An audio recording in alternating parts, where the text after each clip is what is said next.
ثم إلى أرواح والدينا والمعلمين ولمشايخنا ولجميع المسلمين والمسلمات والمؤمنين والمؤمنات شيء لله لهم الفاتحة. أعوذ بالله من الشيطان الرجيم. بسم الله الرحمن الرحيم. الحمد لله رب العالمين الرحمن الرحيم مالك يوم الدين إياك نعبد وإياك نستعين إن الصراط المستقيم صراط الذين أنعمت عليهم غير المغضوب عليهم ولا الضالين. بسم الله الرحمن الرحيم. السلام عليكم ورحمة الله وبركاته. الحمد لله رب العالمين والصلاة والسلام على أشرف الأنبياء والمرسلين سيدنا محمد وعلى آله وصحبه أجمعين. سبحانك لا علم لنا إلا ما علمتنا إنك أنت العليم الحكيم ولا حول ولا قوة إلا بالله العلي العظيم.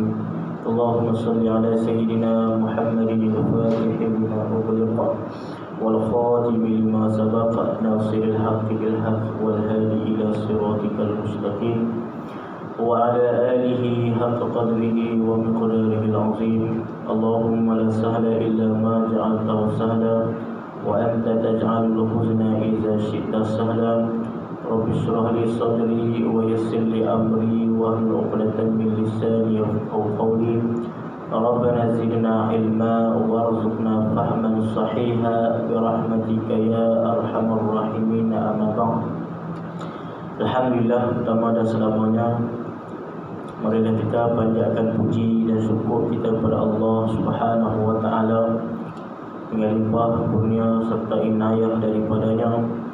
Selagi kita diberikan kesempatan pada pagi yang mulia ini untuk kita menunaikan sembahyang subuh berjemaah dan seterusnya untuk kita berada di dalam majlis ilmu. Moga-moga Allah Subhanahu wa taala menurunkan rahmatnya kepada kita semua, amin ya rabbal alamin. Yang semati pengurusi barisan imam Bilal Siap dan seluruh ahli dan penguasa masjid, seterusnya muslimin wal muslimat, mukminin wal mukminat, hadirin wal hadirat, para asatizah, tuan-tuan guru, alim ulama, tuan-tuan, puan-puan, ibu-ibu, ayah-ayah yang dirahmati Allah Subhanahu wa taala sekalian. Hadirin mati Allah Subhanahu wa taala, pada pagi ini insya-Allah kita sambung lagi bacaan kitab Misbahul Munir. Kita berhenti pada masih lagi di dalam bab kedua yang terakhir, iaitu huraian pada menyatakan perkara-perkara yang wajib diketahui akan dia serta i'tiqad. Jadi ada perkara-perkara yang disebut di sini yang wajib diketahui bagi seorang Islam, yang wajib diketahui bagi orang yang beriman serta untuk beriktikad dengan perkara-perkara tersebut. Kita sambung pada kata musannif rahimahullah taala.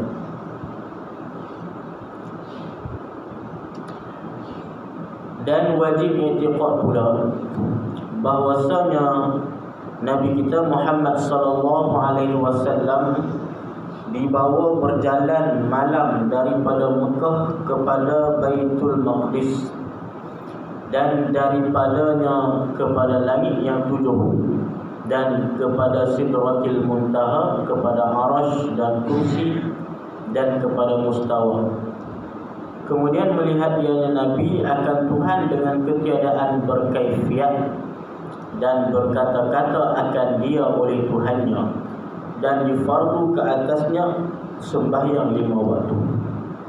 Jadi wajib lagi bagi kita seorang Islam, seorang yang mukallaf, seorang yang beriman kepada Allah Subhanahu wa taala, wajib untuk kita i'tiqad, kita imani dan kita percaya di dalam hati kita yang bahawasanya Nabi kita Muhammad sallallahu alaihi wasallam pernah dipanggil oleh Allah Subhanahu wa taala untuk bertemu dengan Allah Subhanahu wa taala di langit dunia yang kita kenalkan dengan peristiwa Isra wal Mi'raj.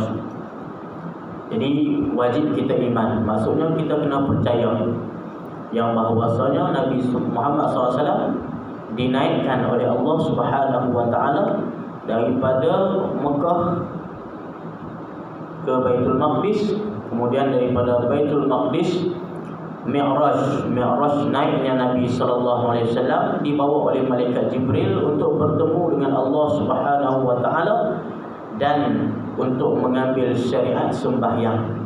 Jadi barang siapa yang tidak percaya dengan kisah ini ataupun peristiwa Isra wal Mi'raj ini, maka kufur dengan ijma' ulama. Kerana peristiwa Isra wal Mi'raj ini disebutkan oleh Allah Subhanahu wa taala dan disebutkan oleh baginda Nabi sallallahu alaihi wasallam. Tetapi ada pandangan ulama yang mengatakan yang tidak percaya tentang Mi'raj itu yang kufur. Sebab Mi'raj dalilnya daripada Al-Quran. Subhanallazi asra bi'abdihi lailan minal masjidil haram ilal masjidil aqsa alladhi barakna hawlahu. Bukan Mi'raj tapi Isra. Barang siapa yang tidak beriman ataupun tak percaya dengan peristiwa Isra, iaitu perjalanan Nabi sallallahu alaihi wasallam daripada Masjidil Haram ke Masjidil Aqsa, maka dengan ijma' ulama kufur daripada Allah. Orang menjadi orang yang kufur. Kerana peristiwa Isra ini disebut dengan jelas oleh Allah Subhanahu wa taala dengan ayat yang jelas, tidak perlu kepada takwilan lagi, kerana ayat itu sabit di dalam Al-Quran dengan dalil yang qat'i, dalil yang putus, dalil yang tidak ada dhan, tidak ada syak wa sangka lagi. Itu dah kita baca dalam surah Isra. Subhanallazi asra bi'abdihi lailan minal masjidil haram ilal masjidil aqsa alladhi barakna hawlahu linuriyahu min ayatina innahu was-sami'ul basir. Maha suci Allah yang memperjalankan hamba-Nya daripada Masjid Aqsa, Masjidil Haram kepada Masjidil Aqsa, linuriyahu min ayatina, supaya kami menunjukkan ataupun kami memperlihatkan kepadanya daripada kebesaran, daripada tanda-tanda kami. Daripada tanda-tanda kebesaran kami. Itu yang dirakamkan oleh Allah, itu yang disebutkan oleh Allah Subhanahu wa taala di dalam Al-Quran, jelas. Itu peristiwa Isra. Jadi Isra ni tuan, kalau kata orang yang kufur, orang yang tak percaya, tak beriman, kata peristiwa Isra kufur. Akan tetapi khilaf ulama pada Mi'raj. Mi'raj ini daripada Masjidil Aqsa ke Baitul Izzah ataupun ke langit dunia. Di situ sebagian ulama mengatakan kufur, sebahagian mengatakan tidak. Tapi dia itu kalau tak percaya menjadi orang yang fasik, orang yang tidak munafik, orang fasik, orang yang berdosa. Tapi pada mengatakan kufur orang yang tak percaya Mi'raj tersebut, itu khilaf ulama. Akan tetapi pada mengatakan kufur orang yang tak percaya pada peristiwa Isra, itu adalah sepakat ulama. Sebab wujud dalil yang qat'i, iaitu dalil daripada ayat Al-Quran, dalil daripada kata firman Allah Subhanahu wa ta'ala. Baik.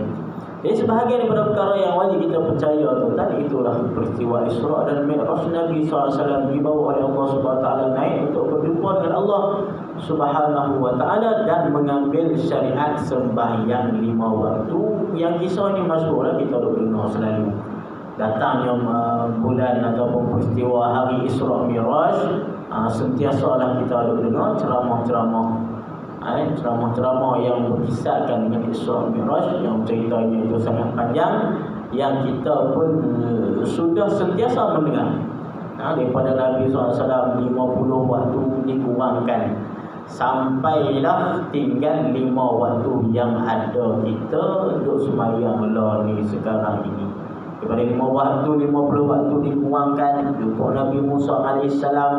Nabi Musa kata, umat kamu wahai Muhammad tak mampu nak buat. Umat aku yang gagah-gagah, yang hebat-hebat, yang besar-besar, yang kuat-kuat pun tak mampu nak buat ni kalau 50 waktu. Apa lagi umat kamu wahai Muhammad yang kecil-kecil kan? Maka Nabi Musa kata, naiklah jumpa Allah Ta'ala, minta kurang lagi. Banyak sangat, 50. Maka Nabi Muhammad SAW pun naik, minta kurang 5 jadi 45. Turun lagi Nabi Musa kata 45 pun tak boleh pergi juga, tak boleh pergi juga, tak mampu juga umat kamu awak. Naik lagi, minta naik turun, naik turun, naik turun, naik turun, sampailah tinggal 5 waktu. Tu pun Nabi Musa kata, naik lagi lah Muhammad, 5 waktu tu pun tak mampu lagi. Betul dekat Nabi Musa, 5 waktu pun berapa ramai daripada umat Nabi Muhammad SAW yang tak kuat juga. Maka Nabi Muhammad kata, aku malu dah, 5 waktu cukup lah, 5 ni awak balik dah. Jadilah tinggal 5 waktu. Jadi kalau kata Nabi naik sekali lagi, lagu mana tu?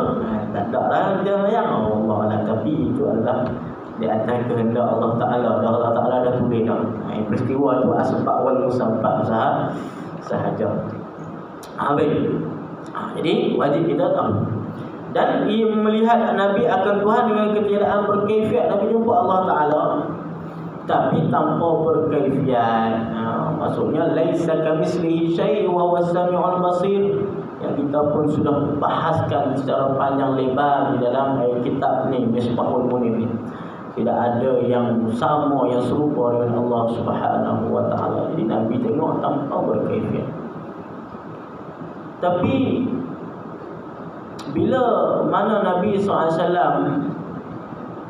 selepas daripada peristiwa ini, sahabat pun ada perbezaan, terjadi khilaf juga di antara sahabat sendiri. Bukan khilaf pada peristiwa Nabi itu naik jumpa Allah Ta'ala, itu semua mengaku. Tapi khilaf pada Nabi SAW melihat Allah Ta'ala ataupun tidak. Itu disebutkan di dalam kitab-kitab akidah. Disebut dalam Tuhfatul Murid, dan disebut syarah bagi Jawhar Tauhid. Khilaf di antara sahabat ini, adakah Nabi SAW melihat Allah Ta'ala ataupun Nabi SAW ini naik jumpa tapi tak tengok zat Tuhan. Itu khilaf di antara sahabat sendiri pun terjadi perbezaan pandangan. Di antaranya pendapat Sayyidatina Aisyah radhiyallahu ta'ala anha, dan seorang lagi pendapat daripada Ibnu Abbas. Maka ulama ni mereka cenderung kepada pendapat Ibnu Abbas yang mengatakan betul ataupun sungguh Nabi SAW naik dan melihat zat Allah Subhanahu wa Ta'ala. Nabi melihat sendiri zat Allah Subhanahu wa Ta'ala ketika mana di dunia ini lagi. Jadi di dunia ini yang pernah melihat sendiri zat Allah Subhanahu wa Ta'ala hanya baginda kita Nabi Muhammad sallallahu alaihi wasallam. Adapun yang lain tak sempat melihat ataupun Allah Ta'ala tidak izinkan melihat, iaitu seperti mana Nabi Musa alaihissalam. Nabi Musa nak melihat pada zat Allah Subhanahu wa Ta'ala, tapi Allah Ta'ala tak izinkan, hanya mendengar kalam Allah Subhanahu wa Ta'ala. Tapi Nabi kita Muhammad sallallahu alaihi wasallam bagi kelebihan pada Nabi kita melihat zat Allah Subhanahu wa Ta'ala. Sebab melihat zat Allah Ta'ala ini perkara yang harus. Ulama kata dalam akidah kita, melihat zat Allah Subhanahu wa Ta'ala di dunia adalah perkara yang harus, bukan perkara yang mustahil. Maka kata boleh nak tengok zat Allah Ta'ala kalau Allah Ta'ala nak tunjuk kepada makhluk, pada hamba-Nya boleh.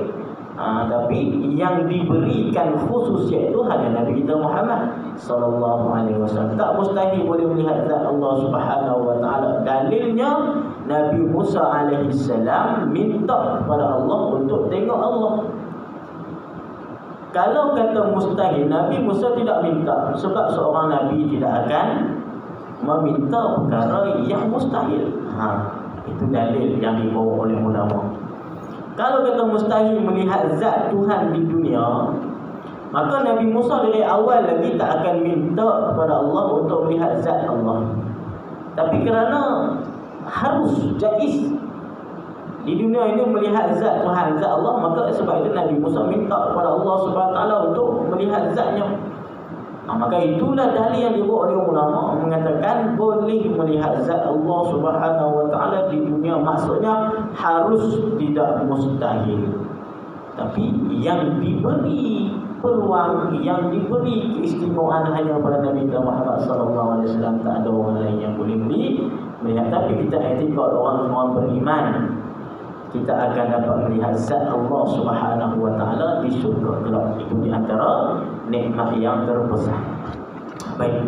Jadi kita wajib tahu juga, wajib etika, wajib iman Allah. Nabi Muhammad SAW naik ambil sembahyang dan terima fardu sembahyang, perintah sembahyang, dan juga melihat Allah, berjumpa dengan Allah Subhanahu wa taala. Dan beberapa banyak lagi daripada perkara yang wajib diketahui akan dia serta etikad. Setengah daripadanya wajib atau mukallaf mengetahui bahawa tiap-tiap yang bernyawa itu pasti mati, dan wajib kullu nafsin za'iqatul maut. Semua yang bernyawa ini wajib mati, pasti mati. Dan etikad bahawasanya manusia itu akan dibangkit hidup kembali pada hari kiamat, dan setengah daripadanya hisab, dan akan segala amal yang baik dan yang jahat. Wajib etikad kata kita ini wajib mati. Allah Ta'ala akan mematikan kita, umat manusia, dan seluruh makhluk ini, dan kesemuanya akan dibangkit kembali oleh Allah Subhanahu wa taala pada hari kiamat kelak, dan dikumpulkan di padang mahsyar, dan dihisabkan pahala dan juga dosa setiap orang daripada umat Nabi Adam alaihissalam sampailah kepada umat akhir zaman, kesemuanya akan dihisab.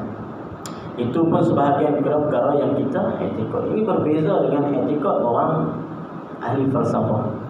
Ahli falsafah dia tak etikad macam tu. Dia etikad kita mati habis. Sebab tu ulama mengkufurkan para ahli falsafah barat ini, kerana mereka salah satunya pandangan mereka itu, pada etikad mereka tidak ada al-ba'ts, tidak ada yang dinamakan dengan kebangkitan. Tidak ada lagi yang dinamakan kebangkitan selepas daripada kematian. Sedangkan perkara itu disebutkan oleh Allah SWT. Perkara itu disebutkan oleh baginda Nabi SAW.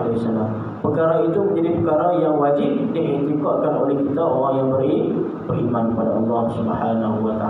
Maka kita akan semuanya akan dibangkit kelak, dan kita akan dihitungkan, akan dihisabkan amal kebajikan kita, pahala kita, dosa kita pada hari yaumil hisab kelak, pada hari perhitungan kelak di hadapan Allah Subhanahu wa taala di padang mahsyar. Barang siapa yang banyak amalannya, baik amalannya, maka akan ke syurga.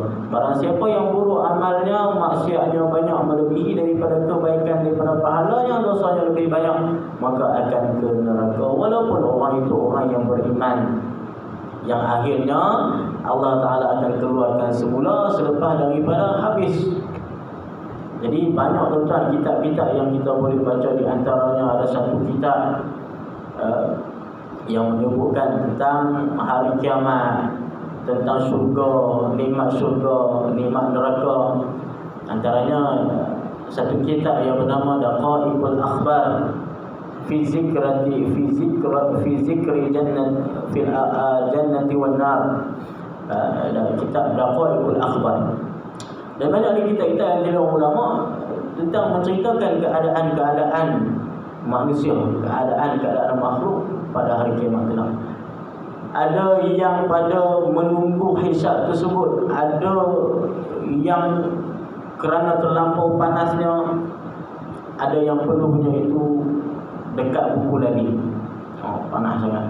Ada yang peluhnya setakat pinggang, ada yang peluhnya di dada, ada yang tenggelam, hampir hampus dengan peluh, kerana panasnya mahsyar, panasnya padang mahsyar pada waktu nak berkumpul ataupun pada waktu nak menunggu hisab dulu.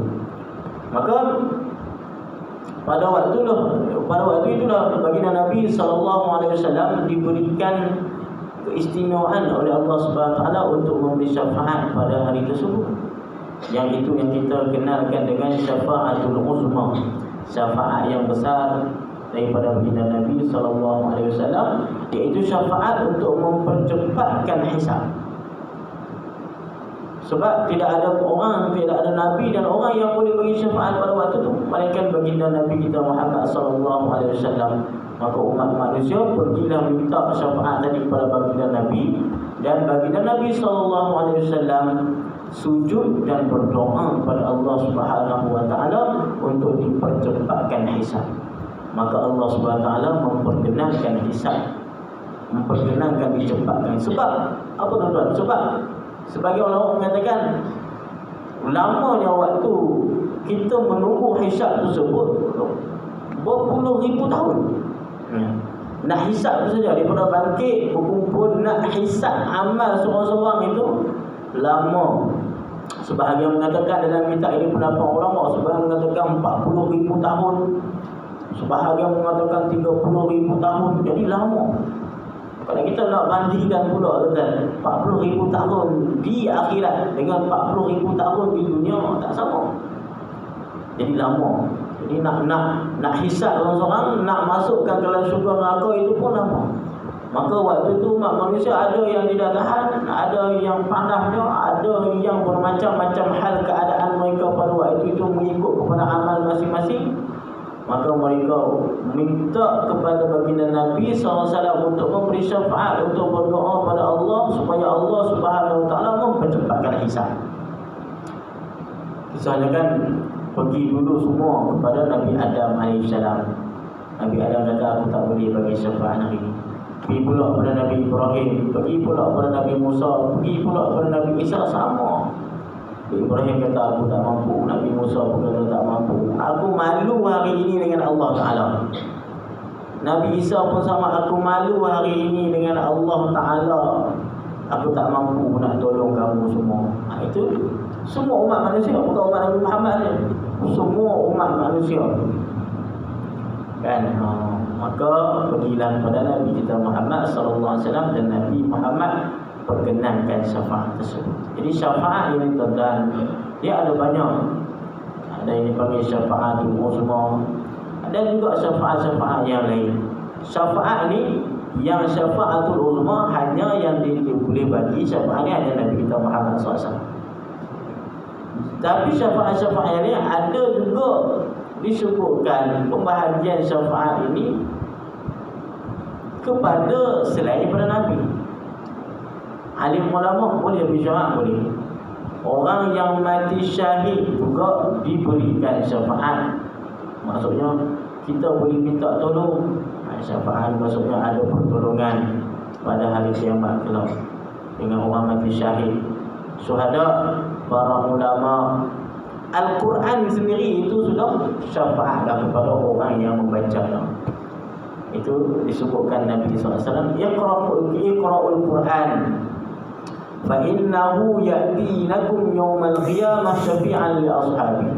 Bacalah kamu akan Al-Quran, sesungguhnya Quran itu datang untuk memberi syafaat kepada orang yang membacanya di dunia dulu. Fa innahu ya'ti lakum syafi'an li ashabi. Jadi Quran sendiri boleh bagi syafaat. Maksudnya Quran itu sendiri boleh tolong kita, boleh tolong orang yang sentiasa mulazamah, orang yang sentiasa membacanya sewaktu mana di dunia dulu. Jadi cuma kita nak kata apa tuan-tuan? Nak kata syafaat ini bukan hanya dimiliki ataupun diberi khususnya kepada para nabi-nabi sahaja. Tidak. Syafaat juga diberikan kepada alim ulama, syafaat juga diberikan kepada syuhada, syafaat juga diberikan kepada Al-Quran, syafaat juga diberikan orang-orang yang menghafal Al-Quran. Sebab apa kita kata ni? Sebab dulu masa viral bobo ni, apa nama, waktu Habib Umar datang, Habib Umar dengan Syekh Ali Jumaah waktu tu datang. Habib Umar dia buat apa nama rancangan ataupun buat satu majlis ilmu dengan artis, ya, artis yang di depan tu bangun Rosyamno, bangun. Dia tak tanya soalan, dia kata, Habib, saya tak nak tanya soalan, tapi saya nak minta satu perkara daripada Habib Umar. Apa dia? Dia kata, Habib, kalaulah di akhirat kelak, kan, kami yang ada ni kalau kata kami ini tak mampu dengan amal kami ini tak mampu, tak cukup, ni kurang macam tu lah dia punya kata dia. Tapi tolong ingat muka-muka kami yang ada sini, tolong bagi syafaat kat kami.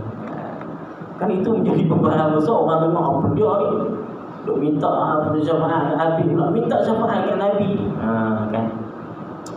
Sebab dia pun tak tentu syurga. Orang kata dia pun tak tentu syurga, tiba-tiba kita nak minta syafaat kat dia. Dia pun belum tentu syurga. Betul lah. Tak ada siapa pun yang yang tentukan syurga Allah SWT dengan Nabi SAW. Cuma nak cerita kata syafaat ini, kalau dari sudut dia sebut itu betul. Dari sudut dia sebut itu, maksudnya boleh ataupun tidak alim ulama ini, para awliya, para wali-wali Allah Subhanahu Wa Taala ini boleh memberikan sedikit pertolongan, yakni syafaat di hari akhirat kelak. Kalau kata di dunia ini kita pernah duduk bersumpah dengan mereka, di dunia ini kita pernah berjumpa, bergaul dengan mereka, mengambil nasihat dengan mereka, maka ada di situ bahagian syafaatnya. Dan ini disebut oleh baginda Nabi SAW dalam hadis-hadis baginda Nabi SAW. Di antara yang memberi syafaat para anbiya, para ulama, para syuhada. Hadis riwayat Imam Abu Dawud. Jadi nak cerita kata apa tentang? Nak cerita kata syafaat ini boleh ulama, para syuhada pun diberikan khususiat ataupun keistimewaan oleh Allah SWT untuk memberikan syafaat kepada orang-orang yang di dunia ini mereka kasih.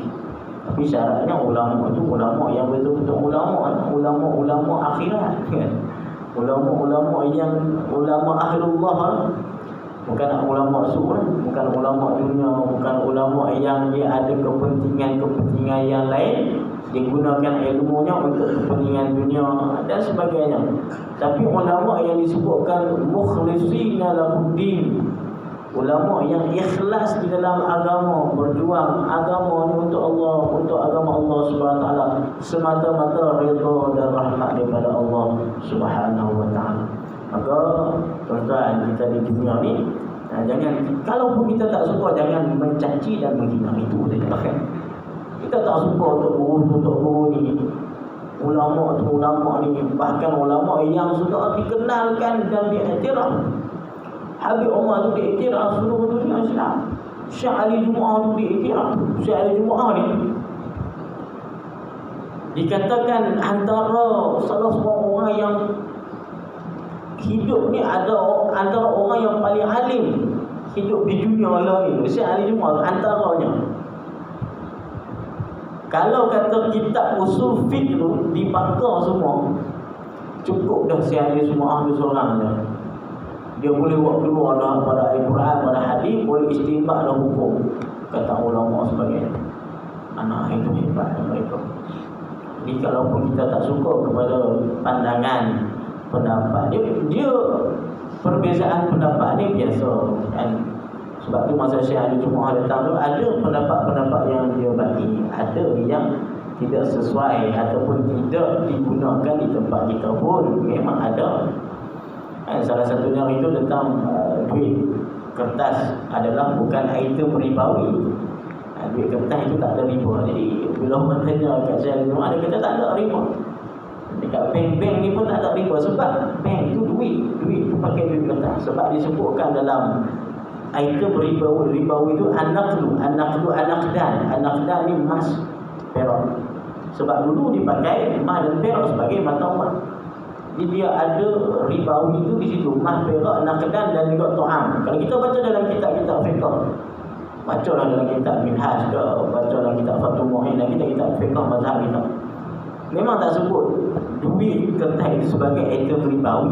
Tapi kita mengambil pendapat yang mengatakan duit kertas itu sekarang sebagai nilai item ribawi dikiaskan kepada an-naqdu tadi, iaitu kepada emas dan perak, kerana dulu menjadi mata wang. Sekarang kita mata wang bukan emas perak lagi, tapi mata wang kita adalah dah pakai tukar kepada duit. Maka dikiaskan di situ. Jadi fatwa-fatwa kita, fatwa kebangsaan dan fatwa-fatwa setempat kita mengatakan adanya riba daripada duit kertas.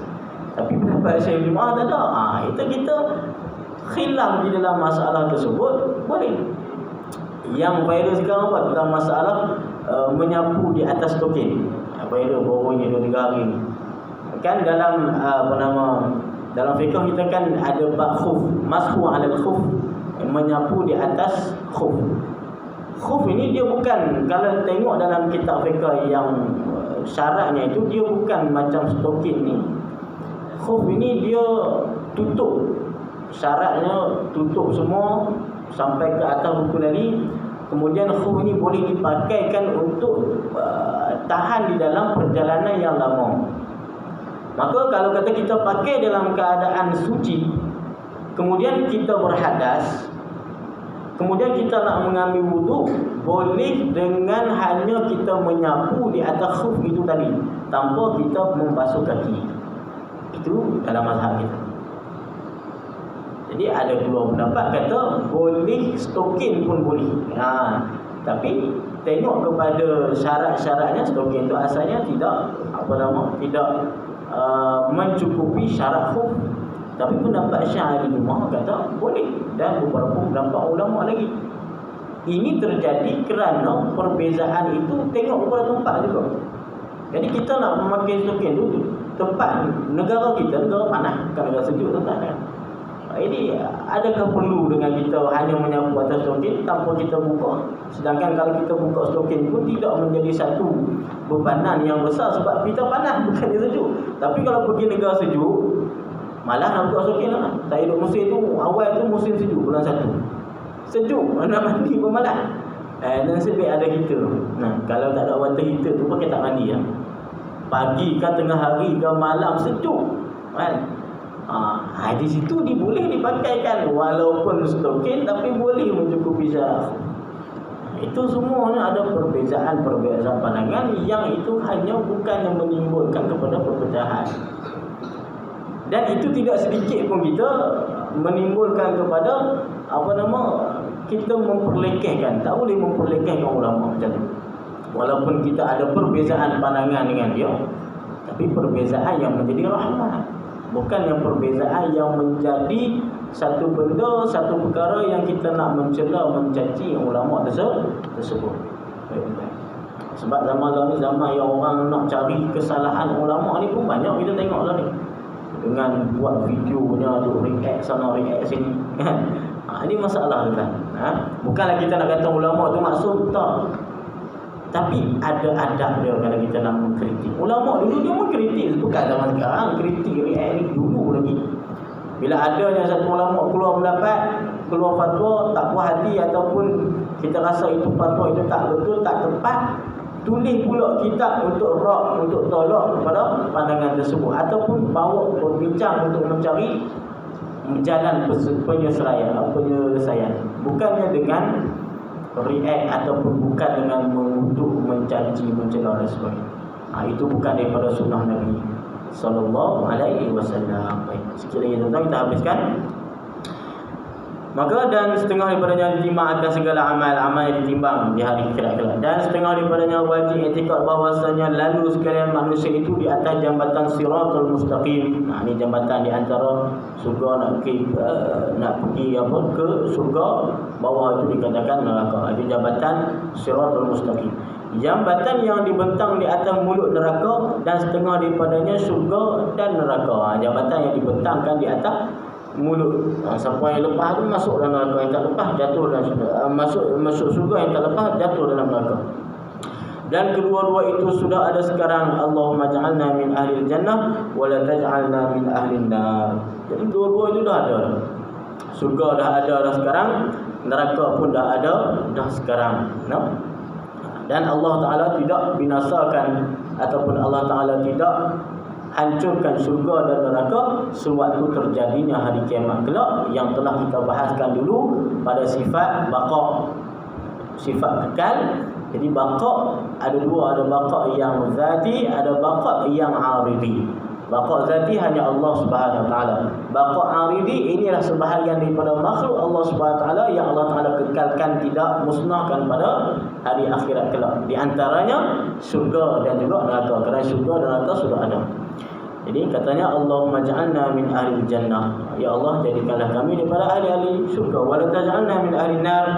Janganlah kamu jadikan kami ini daripada ahli-ahli neraka. Amin ya rabbal alamin. Dan lain-lain lagi perkara-perkara yang wajib atas mukallaf mengiktikad akan dia, maka hendaklah kamu menuntuti di kitab-kitab yang besar. Wallahu a'lam. Jadi ada perkara yang disebut ini secara ringkas. Banyak lagi hendaklah kita tengok di dalam al-mutawwalat, di dalam kitab-kitab pembahasan bahasa yang besar oleh para ahli ulama. Wallahu a'lam. InsyaAllah tuan-tuan, kita ada satu lagi tajuk huraian yang terakhir pada menyatakan setengah perkara yang wajib atas mukallaf, mengerjakan segala yang disuruh wajib dan meninggalkan segala yang ditegah haram. Itu satu tajuk yang terakhir sebelum kita khatamkan kitab kita ini. Wallahu a'lam bishawab. Bismillahirrahmanirrahim. Alhamdulillahirabbil alamin wassalatu wassalamu ala asyrafil anbiya'i wal mursalin wa ala alihi wa sahbihi ajma'in. Allahumma faqihna fid din wa 'allimna waj'alna min ibadikas shalihin. Wa sallallahu ala sayyidina Muhammadin wa ala alihi wa sahbihi ajma'in. Walhamdulillah. Assalamualaikum warahmatullahi wabarakatuh.